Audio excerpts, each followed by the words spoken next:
বাদ জোহার এফডিসি প্রাঙ্গণে অঞ্জনা আপার জানাজার নামাজ অনুষ্ঠিত হবে। তার শত্রু আমি জীবনে দেখিনি কোনোদিন।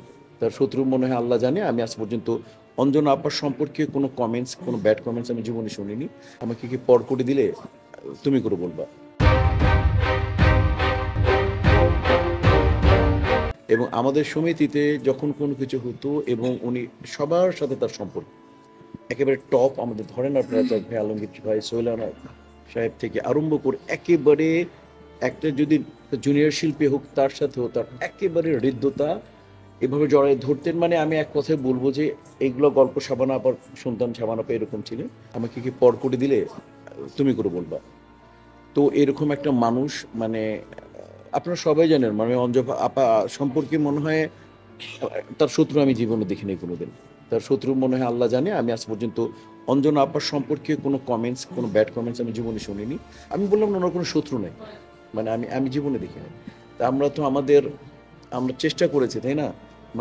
অসুস্থ হওয়ার পর, জানার পর উনি হয় একটু স্বাভাবিক একটা আর্টিস্ট মানুষ। এখন মনে হয় যে আর্টিস্টরা চায় না যে অসুস্থতার কথা ফোকাসে আনতে।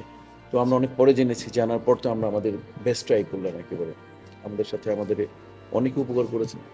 সাগর ভাইয়ের কথা বলতে হবে, আদনান ভাইয়ের কথা বলতে হবে, শ্রদ্ধা আলমগীর ভাইয়ের কথা বলতে হবে। তো ওনার ব্যাপারে আমি এক বাক্যে বলবো যে আল্লাহ এত, আমি যেহেতু একসাথে কাজ করি নাই, উনি তো অসম্ভব একজন ভালো শিল্পী ছিলেন, কিন্তু এরকম মানুষ পৃথিবী একটা মানুষও হয় শিল্পীর সাথে সাথে একটা অত্যন্ত উঁচু দরের একটা মানুষ হারিয়েছে, অত্যন্ত বড় মনের একটা মানুষকে হারিয়েছে।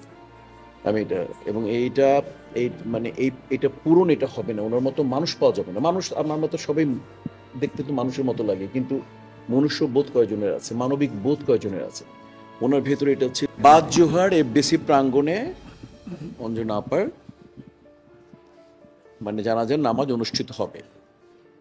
এবং আমরা অবশ্যই চেষ্টা করব যে দেখেন রাত অনেক হয়ে গেছে, যে বনানীতেই করতে, বাট ফ্যামিলিগতভাবে একটা ব্যবস্থা করা আছে। ওনার বোনজামাই আমাকে বলেছে সেটা জুরাইন, রাইট? ওনাদের আত্মীয় আছে না?